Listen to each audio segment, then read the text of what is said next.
And welcome back, everyone. Welcome back to the semifinals or semifinales here of the KSL, the Korean StarCraft League, week number 78. It's been a fast broadcast so far, a lot of really fast matches, and I expect this one to be a fast one as well. I'll be honest. We'll get into it as spawning in the bottom right-hand corner of Maganatha. We have the South Korean Protoss player. We have the red Protoss representing Twisted Minds. It is herO.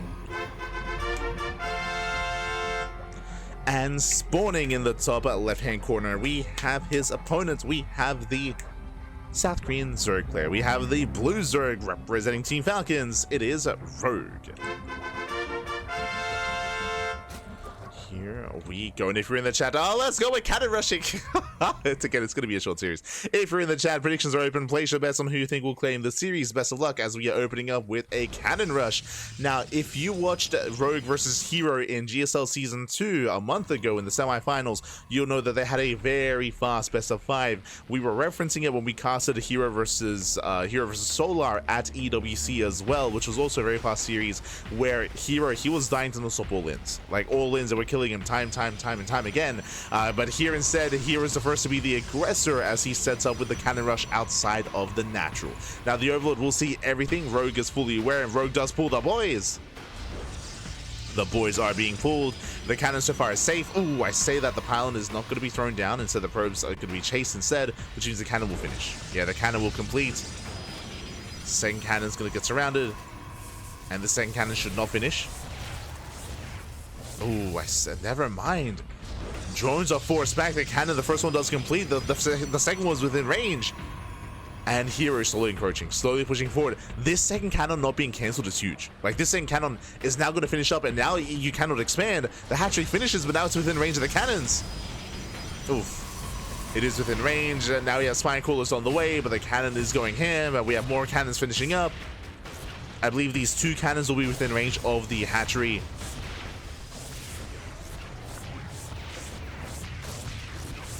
Some wasted DPS on the Overlord. Really nice moves out of Rogue. He's intentionally tanking shots. Assuming he doesn't lose it. Yeah, he doesn't lose it. Whew. Nice control. But does tank some shots. Wasted DPS. And again, those are what, like 5 shots? 4 to 5 shots. Which could have been done on this base, which would have been a faster kill, but I think they will still kill this. And Lings, they tend to engage. Zealots are out to support. Spine Callers, they're going to be able to borrow here, but alas, one of them is going to go down. Yeah, GG gets called. He cannot save this. The cannon rush is too successful, and herO takes game number 1. GG. Here he does take the first game. He does successfully cannon rush. Again, it was so crucial that that second cannon got up and running. I was convinced that Rogue was going to be able to surround and focus it down, and Rogue did surround, but once the first cannon finished, he backed off. He didn't risk it. And upon not risking it, he lost the base. Like, there was no saving that natural base. He was able to tank some shots with the Overlord, which was really impressive, to be able to buy time for the Spine Cores to finish, but even despite that, it was still far too much damage with the 3 cannons and with the 2 Zealots as well. GG. GG, well played. herO does take it 1-0 lead, and now we're jumping to game number 2. Let's go. We're jumping into game 2. And again, we're expecting this to be a short series. Let's go.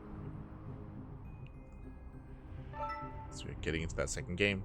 Now, I don't expect to see another cannon rush here, 2 games in a row. That I'm not quite expecting.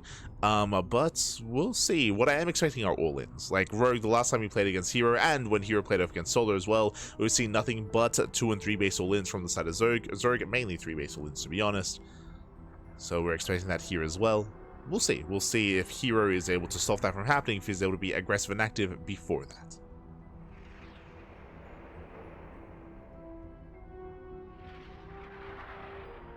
We shall see.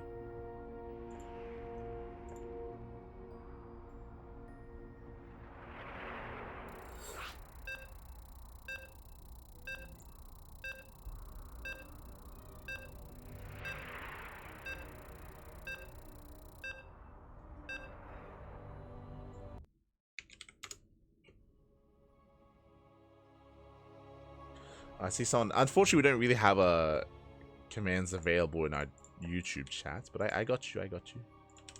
I'll post that.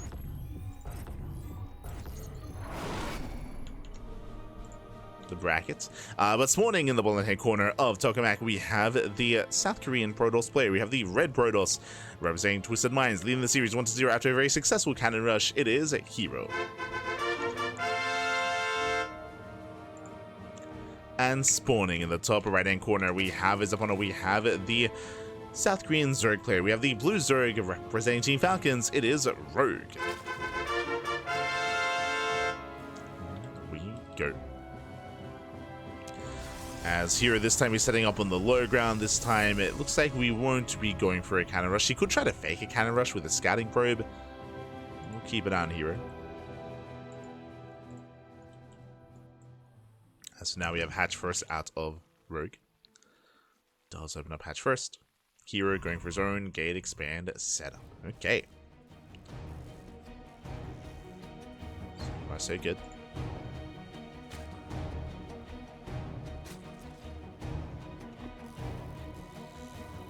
Do have standard openers. When it comes to Tokamak, Tokamak is known for its more defensive plays, so what I will say is that if Rogue does go for an all-in on this map, it is going to be less effective. I will say the map is going to be assisting herO in that defense. He'll have a stronger setup, so it's going to be more difficult to pull off. So coming into this, I do favor herO. I do favor herO specifically on Tokamak. I'm not as convinced that Rogue could break him, but we'll see if he does come out with something a little bit different. We have seen some successful 3-base all-ins with the inclusion of drop play to head into the main, to head into the natural at the same time for a tri-pronged attack. We could see Rogue be hyper greedy and try to out-greed and try to outscale herO instead and get a faster 4th base and a faster 5th and just faster saturation. We'll see how this plays out.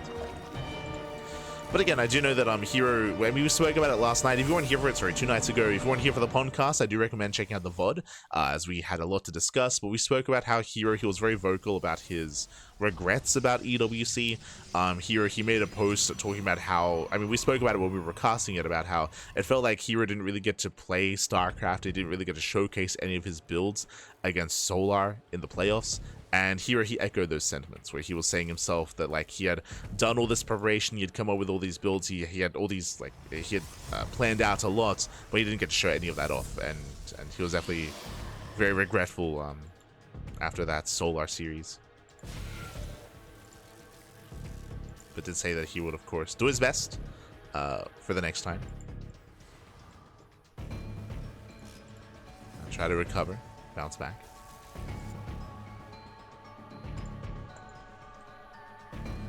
So we'll see if herO will vent his frustrations on Rogue. That's kind of what I was getting at.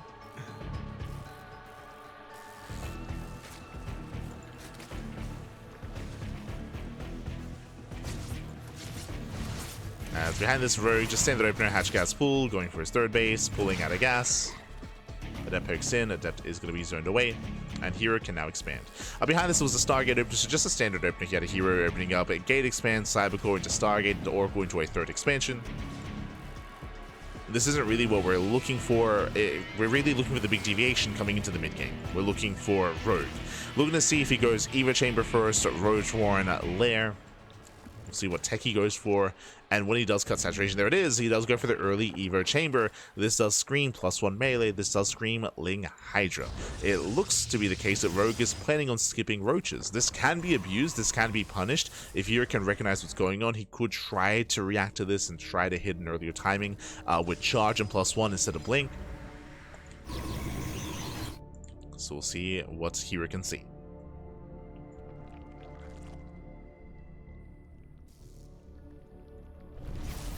As does that melee upgrade, herO pokes in, does catch some transferring workers. Oh my god! 3, 4, 5 drones already going to be going down. One of the Oracles does barely escape, but he's not done. Does 9 mining here, and he does try to go for another drone. Now, on the one hand, this is very nice damage, and both Oracles survive, but he fails to scout the tech. He doesn't see whether or not there is an Eva Chamber or a Roach Warren. So he's working with incomplete information. He does throw down a Forge, throws down a Twilight Council. He might just set up here for +1 and Blink, not charge, which would be just the standard. Oh, Lings are coming for this round. Nice catch. Yeah, where's the shade? Yeah, nice catch on the Adepts. Actually, never mind. He can try to hold his own, but 1, 2 Adepts go down. I see 2 losing up to 3. But very nice control there from herO. Does maintain himself, does keep pushing. Oh, gets behind the mineral line. Did he see the Bailey nest? He did. Yeah, he saw the nest, so he knows it's going to be Ling Bane. So plus one and Blink are going to be on the horizon. Here he doesn't get baited into charge.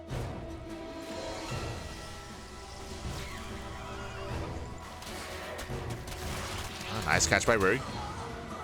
roRO catching at the Adepts. Building up his Ling Bane. Now, we're expecting roRO to get up to 3 base saturation, then to throw in a Hydrogen and go into Mass Ling Bane Hydra.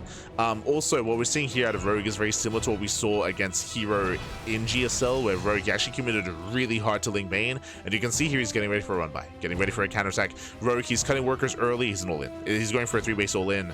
Just pure Ling Bane and cutting workers early at 43. This is under 3 base saturation for roRO. And this is how roRO beat herO at GSL. And you can see herO just being hyper defensive. He does back off, he walls up. But what roRO wants is for herO to move out. roRO, he wants to fight herO out in the open. Meanwhile, here comes the Bane Bust. Headed for the natural. And he will break through. Yeah, breaks through the front door, busts into the mineral line. And probes are going to be going down. Oof, yeah, brutal damage. And again, he's not done. He's going now further into the main. And remember, roRO, he has to do critical damage here. roRO, he's only on 38 drones. Oof, doesn't quite make it into the main, but that's going to be 19 dead workers. So far, good damage out of roRO, but he needs more. He needs more than that. He's going for the Cyber Core. Yeah, Cyber Core is going down. Lings that keep rallying across the map, catching out the Stalkers. herO, he gets caught out in the open. This is what he wanted. He's going to get every single Stalker. Stalkers are going down. Oh, barely a shield battery here at the 3rd base as well. roRO, he backs off. He backs off, and again, this was good damage. He got Stalkers, he got 19 probes, he got a Cyber Core, but remember, he was all in. He still only has 38 drones. He's still down heavily in the worker count. He needs more. Like, this is good damage, but not enough. This is not enough. This is how all in and how committed roRO was. His lair is still not even done. And he's still rallying. He's still rallying. Bailings, they do shut down the Zealots at least. Cleans up the Zealots. Once again, tries to go for the mineral line. Catching another Stalker, and he is getting more probe kills. Again, this is very necessary damage for roRO. 6 probes going down. And now you can see roRO catching up. 8 probe kills, 9 even. Yeah, 9 probes do fall, and now roRO, he now takes a worker lead. Whew, it took a lot. It took a lot for this to happen, but now roRO, this has in a way paid for itself. roRO is still behind in other aspects though. You can see that roRO, he still only has +1. He only just finished up the lair. He's now getting to the Hydrogen. Meanwhile, herO is working on 2-1. +2 attack and +1 shields. So upgrades heavily in favor of herO. And herO, he had more mining for longer as well. So this was okay damage out of roRO. I would still say though, not good enough. It was still not enough damage. herO sustained losses, but herO is still in a solid position here compared to his opponent. And herO, he's responding with double robo. Interesting follow-up. Not going into Storm. Which again, against Ling Bane Hydra, I would assume that Storm would be the go-to. Might go for both. Temple Archives on the way, double robos on the way. But herO's being defensive. Like, all this tech tells us one thing. It tells us that herO's not pushing. herO, he's not pushing. He's focusing on defending, turtling up, and taking up instead. So roRO has gained map control. Now, the correct thing to do from here would be a couple of things. roRO, he sees the base, would be to deny the 4th and delay the 4th base as long as possible, and also to drone up as heavily as he can, because there's no threat of a counterattack. There's no threat of a counterattack, so now would be the time to drone up to 80. Drone up all the way to 80, take gases, tech up into Hive, double expand. And roRO is droning, so good call. roRO, he's droning up, he's saturating. There we go, now takes another expansion. I wouldn't be opposed to double expanding, but sure. And I feel like from here, roRO would have to start working towards lurker tech. Towards lurkers and Hive. I say that, instead, he's focusing on maxing out Ling Bane Hydra. So this is a bit of a safer response out of roRO. He's now fixating on his army production, whereas I feel like he could get away with some tech. But he also doesn't know how greedy or how tech-heavy his opponent's being until now. He goes in, he does see the Temple Archives, sees the Bay on the way. The fact that the Bay is still in production should tell roRO that he's safe to tech.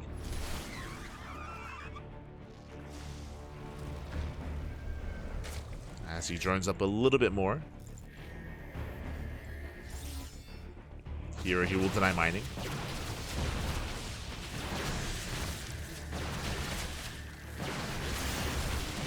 Here he will deny mining time. Lingbane rolling in. Storm is not a factor here, so the High Templar getting called out. Here, does he realize he does not have Storm? High Templar getting called out. Nice mainly connections. Here being forced all the way back.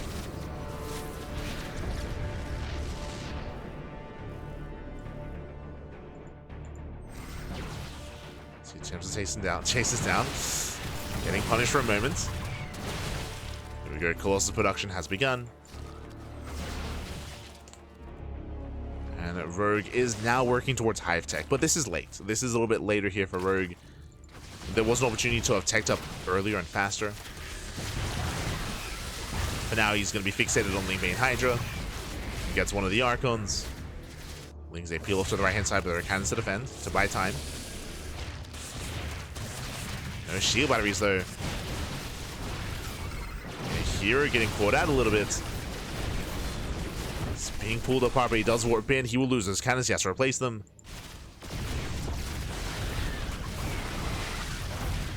Here he's holding on to his third. The Colossus have now arrived, and with the help of the Colossus, he should be fine. He should be fine. And this is why we spoke about how Rogue should be taking into Lurkers. Because he cannot break this position, not against two Colossus. That's going to happen. Oh my god, massive connections though. Balins, they get into the mineral line. 18 Pro is going to be going down. We spoke about it here. He did not replace that stack defense, did not warp in. Hero losing workers. But the Lurker Den is late. That's a late Lurker Den. So I don't know if Hero's main army can be stopped. This is nice harassment, and Rogue once again going for another run by. Once again, no more stack defense here. Ooh, not able to break through the Archon. Archon does morph in time. Here again, he's pushing forward. Getting up to 4 Colossus.